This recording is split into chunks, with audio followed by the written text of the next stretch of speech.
आने के द्वारा प्रकट किया था, रिवील किया था। और जब परमेश्वर ने इस दुनिया को बनाया तो उसने इस दुनिया को 6 दिनों में बनाया था। और बाइबल बताती है 6 दिन बनाने के बाद उसे 7वें दिन विश्राम किया और उस दिन को ब्लेस किया। और आप सभी जानते होंगे, लॉन्ग स्टोरी शॉर्ट, मैं बड़ी कहानी को छोटा कर रहा हूं, कि परमेश्वर ने कैसे 6वें दिन पर एक मनुष्य बनाया जिसका नाम आदम था।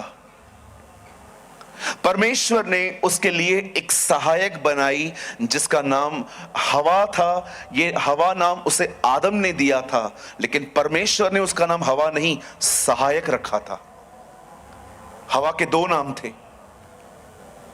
उसके हस्बैंड ने उसे नाम दिया था ईव, लेकिन परमेश्वर ने कभी उसका नाम हवा नहीं रखा। परमेश्वर ने उसे सहायक कहा था कि ये तेरी सहायक है। बाइबल बताती है जब परमेश्वर ने इंसान को बनाया, उसके बाद उसने उसे वहां से उठाकर अदन के बाग में रख दिया कि वो उसमें काम करे और उस बाग की रक्षा करे। जब परमेश्वर ने उन्हें वहां पर रखा, परमेश्वर ने एक बहुत सिंपल थिंग उन्हें एक्सप्लेन की कि देखो, इस बाग में जो कुछ है वो तुम्हारे लिए है, तुम उसे खा सकते हो, लेकिन उसके बीचों बीच उसने एक वहां पेड़ लगाया था जिसका नाम था भले और बुरे के ज्ञान का वृक्ष।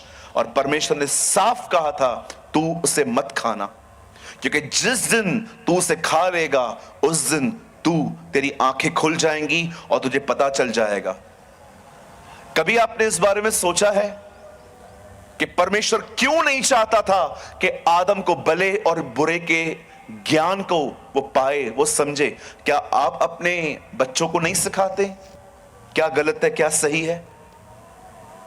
आज भी जब हमारे बच्चे उठते हैं तब हम उनको कहते हैं, ब्रश कर, हाथ धो के आ, किसी का टिफिन स्कूल में मत खाना और न अपना टिफिन किसी के साथ शेयर करना, अजनबी से कोई चीज मत लेना।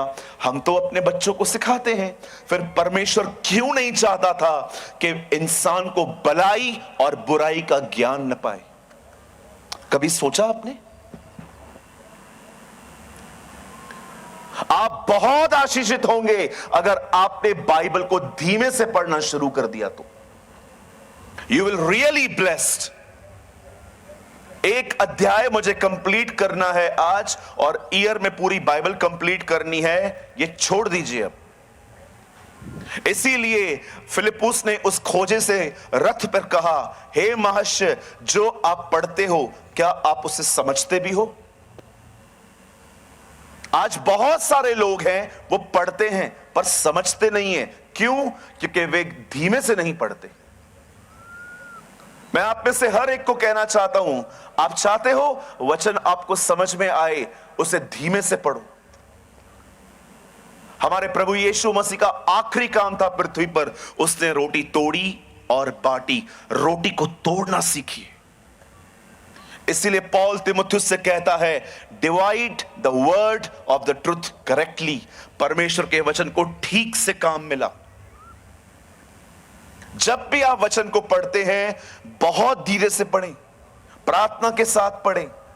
आपके घर में टीवी चल रही है, बच्चे मजाक कर रहे हैं, वहां से उठ जाइए, एक ऐसा स्थान पकड़िए जहां पर कोई नहीं है, जहां शांति है, और आराम से याद रखना हमेशा इस बात को, बाइबल पढ़ी नहीं जाती।